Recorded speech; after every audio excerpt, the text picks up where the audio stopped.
Hello everyone, last video में हमने principle of biotechnology के बारे में पढ़ा था, रिकम्बिनेंट डीएनए के बारे में भी पढ़ा था। तो रिकम्बिनेंट डीएनए को और अच्छे से एक्सप्लेनेशन में हम पढ़ेंगे यहाँ पर। तो सबसे पहला जो रिकम्बिनेंट डीएनए बनाया गया था 1972 में Stanley Cohen and Herbert Boyer ने बनाया था।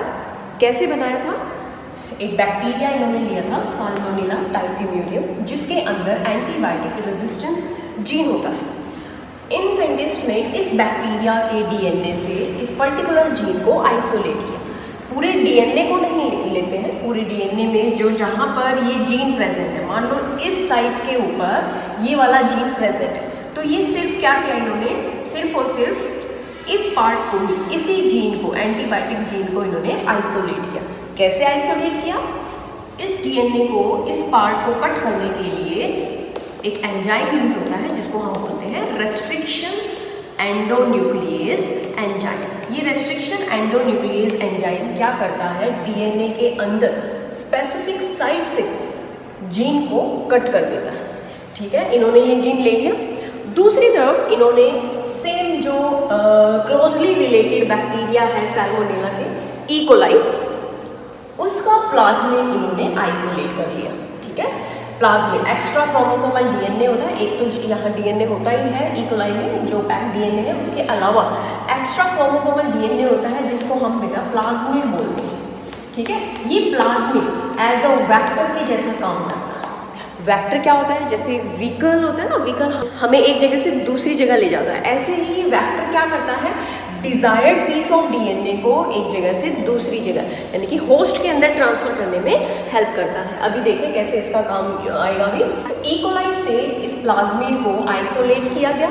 आइसोलेट करने के बाद स्पेसिफिक साइट से इसे भी कट किया गया with the help of same enzyme restriction एंडोन्यूक्लियेज।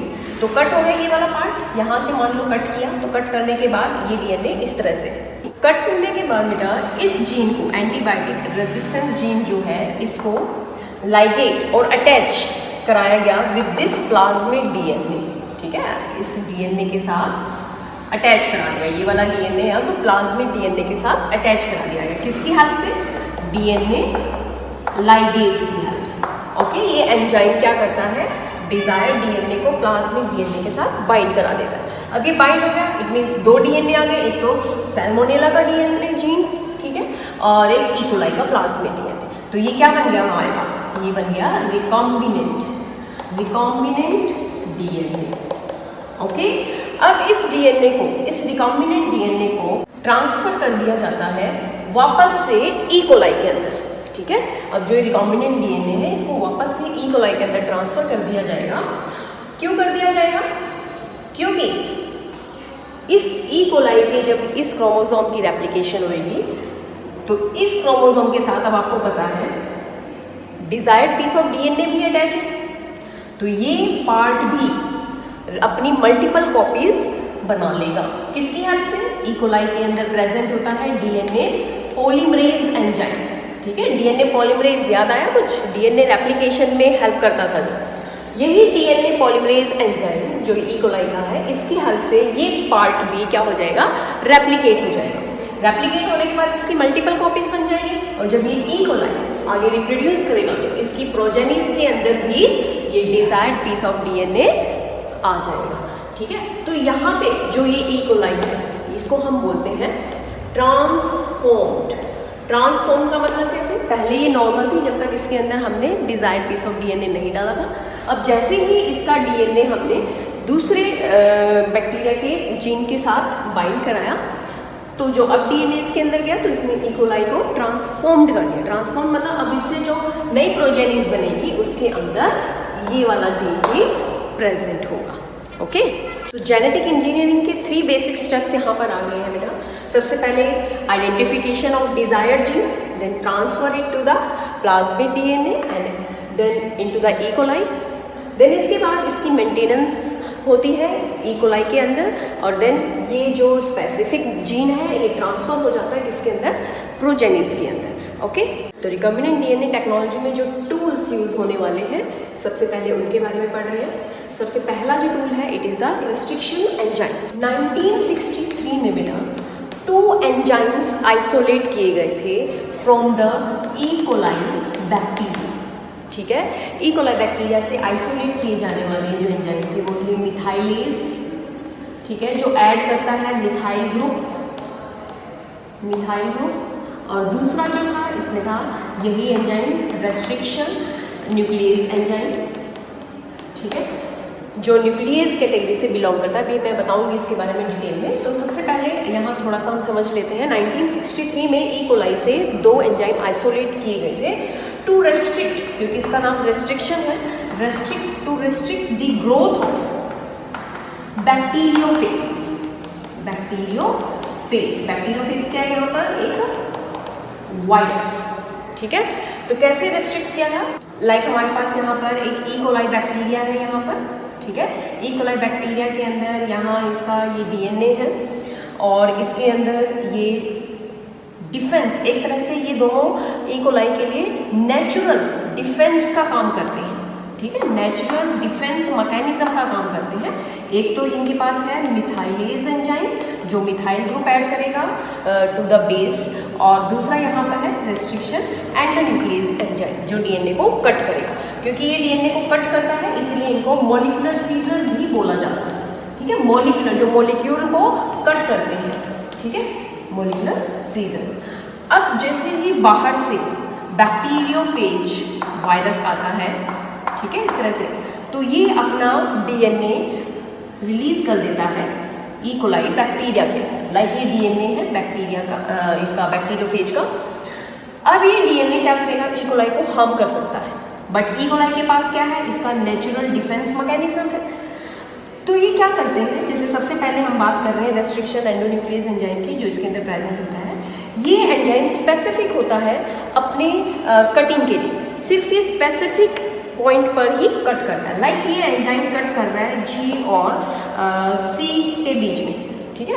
इस डीएनए के अंदर जहाँ पर भी जी और सी होगा वहाँ पर ये एंजाइम क्या कर देगा? कट कर देगा। लाइक ये अब यहाँ से कट हो गया, अगर और जगह पर भी जी और सी है तो ये वहाँ से भी इस डीएनए को कट कर देगा, ठीक है। और दूसरी चीज़, अभी कट हो गया तो अभी इसको इफेक्ट नहीं कर पाएगा, बट ये सेम सीक्वेंस हमारे बैक्टीरिया के डीएनए के अंदर भी होते हैं, जी सी, तो हो सकता है ये यहाँ से भी इसको कट कर दे। कट कर दिया तो ई कोलाई का डीएनए खत्म हो जाएगा। तो इनको कट करने से बचाने के लिए दूसरा एंजाइम होता है मिथाइलेज, जो मिथाइल ग्रुप ऐड कर देता है। जैसे जी के ऊपर यहाँ मिथाइल ग्रुप लग जाएगा, ठीक है। अभी मिथाइल जी ग्रुप हो गया यहाँ पर। अब जो ये एंजाइम है अभी इसको कट नहीं कर पाएगा, क्यों? क्योंकि अब ये स्पेसिफाई हो गया, अब इसके ऊपर क्या हो गया? मिथाइल ग्रुप लग गया। अब ये मिथाइल ग्रुप क्या करेगा? रेस्ट्रिक्शन एंडोन्यूक्लियेज को इसको कट नहीं करने देगा, ठीक है। तो ये दोनों चीज़ें ई कोलाई को नेचुरल डिफेंस प्रोवाइड करा रही है। बैक्टीरियोफेज वायरस भी अब ई कोलाई के अंदर अपना इफेक्ट शो नहीं कर पाएगा, क्योंकि इसके पास रेस्ट्रिक्शन एंडोन्यूक्लियेज एंजाइम है जो स्पेसिफिक पॉइंट से इसको कट कर देगा। ये हमने एज्यूम किया है जी एंड सी, हो सकता है ये कोई और स्पेसिफिक पॉइंट से कट करे, तो हम मान लेते हैं जी और सी से कट कर रहा है, तो ये जहाँ पर भी डीएनए के अंदर जी और सी पॉइंट होगा वहाँ से इसको कट कर देगा। इस तरह से ये डीएनए कट हो जाएगा। बट यही सेम पॉइंट हमारे ई कोलाई के डीएनए में भी होते हैं, तो वो भी कट हो सकता है, पर उनको कट होने से बचाने के लिए दूसरा एंजाइम है मिथाइलेज, जो मिथाइल ग्रुप को ऐड कर देता है, जिस वजह से ये एंजाइम अब अपने खुद के डीएनए को कट नहीं कर पाएगा। तो इसीलिए ये इसको हम बोलते हैं नेचुरल डिफेंस मैकेनिज्म। जितने भी हम रेस्ट्रिक्शन एंजाइम्स के बारे में पढ़ेंगे, रेस्ट्रिक्शन एंडोन्यूक्लियेज एंजाइम के बारे में पढ़ेंगे, ये सारे प्रोकैरियोट से ही लिए गए हैं, क्योंकि ये स्पेसिफिक डीएनए को कट करने में हेल्प करते हैं। तो अब हम बात कर लेते हैं restriction enzyme. Restriction enzymes belong to the large class of enzymes known as nucleases. ये एंजाइम्स बिलोंग करते हैं न्यूक्लियेजेस एंजाइम से। न्यूक्लियेजेस फर्दर 2 टाइप्स का है, एक्सोन्यूक्लियेज एंड एंडोन्यूक्लियेज। एक्सोन्यूक्लियेज एंजाइम जो होता है, ये एंजाइम डीएनए के साइड से न्यूक्लियोटाइड्स को रिमूव करता है, ठीक है। जो साइड में किनारों पे जो न्यूक्लियोटाइड्स होते हैं इसके, उनको रिमूव करता है, या हम कह सकते हैं उनको यहाँ से कट कर देता है, उनके बीच के फॉस्फोडाइएस्टर बॉन्ड को तोड़ देता है। और जो एंडोन्यूक्लियेज एंजाइम होता है, एंडोन्यूक्लियेज एंजाइम बेटा ये डीएनए को अंदर से कट करेगा, और अंदर से कट करेगा स्पेसिफिक साइट से, ठीक है। ये कट करते हैं with in the DNA at the specific site, और एक्सोन्यूक्लियेज कट करते हैं साइड से, ओके।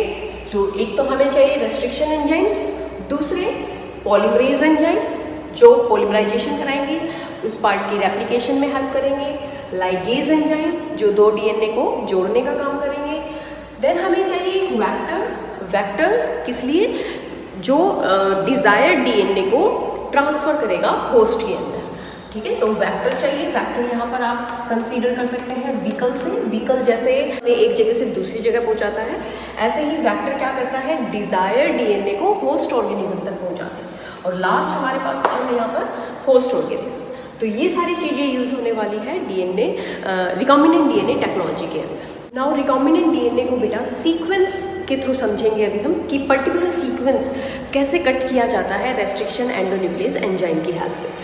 रिकॉम्बिनेंट डीएनए बनाने के लिए वही हमारे पास 2 डीएनए होने चाहिए। हमारे पास फॉरेन डीएनए है यानी कि डिजायर्ड जीन जिसको हम बोल रहे हैं, एक वेक्टर डीएनए है, वेक्टर यानी कि जो प्लाज्मिड को हम बोलते हैं, जो ई कोलाई से निकाला गया है। ओके, तो ये सीक्वेंस होता है, पर्टिकुलर सीक्वेंस जहां पर रेस्ट्रिक्शन एंडोन्यूक्लियस एंजाइम अपना काम करता है। बहुत सारे रेस्ट्रिक्शन एंडोन्यूक्लियस एंजाइम डेवलप किए गए हैं बेटा।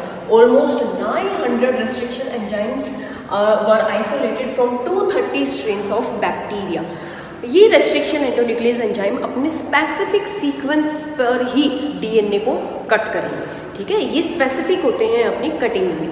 तो जैसे यहाँ पर हम बात कर रहे हैं रेस्ट्रिक्शन एंडोन्यूक्लियस एंजाइम जो हमने लिया है यहाँ पर EcoR1, ई यहाँ पर ये जो है ये हमने ई कोलाई बैक्टीरिया से लिया है। ई कोलाई में जो यहाँ पर इसका नाम रखा गया है, ई यहाँ पर जीनस है, CO कोलाई में जो ये स्पीसीज है, स्पीसीज के first 2 letter CO, then R जो होता है it will represent the strain of the bacteria, and 1 जो ये रोमन नंबर लिखा हुआ है, 2, 3 कई और एंडोन्यूक्लियस एंजाइम है उनके पीछे 2, 3 भी होते हैं। तो 1 और 2 या 3 जो भी रोमन नंबर आएंगे ये रिप्रेजेंट करते हैं बेटा ऑर्डर को, order in which enzymes were isolated. Okay, तो इस तरह से इसका नाम बना है ये EcoR1 एंजाइम, ठीक है। ये पर्टिकुलर रेस्ट्रिक्शन एंडोन्यूक्लियस एंजाइम इस सीक्वेंस को ही कट करेगा जो यहाँ पर ये सीक्वेंस बनाए हुए हैं GAATTC, और ये कॉम्प्लीमेंट्री आ जाएगा इसका G में C और A का T के साथ, इस तरह से CTTAAG। सेम यही सीक्वेंस वेक्टर डीएनए के ऊपर भी है, ठीक है। तो यही सीक्वेंस होना चाहिए तभी EcoR1 अब कटिंग करेगा। अब ये एंजाइम G और A जहाँ पर होंगे वहाँ पर कट करेगा, ठीक है। जो ये सीक्वेंस होते हैं बेटा, इन सीक्वेंस को हम बोलते हैं पैलिंड्रोमिक सीक्वेंस। पैलिंड्रोमिक सीक्वेंस का मतलब क्या है, जैसे आप यहाँ से पढ़ रहे हो आगे से और पीछे से पढ़ोगे तो ये सेम पढ़े जाएंगे। ओके, जैसे यहाँ पे GAATTC, इस तरह से उल्टा रिवर्स भी अगर हम इनको पढ़ते हैं तो GAATTC।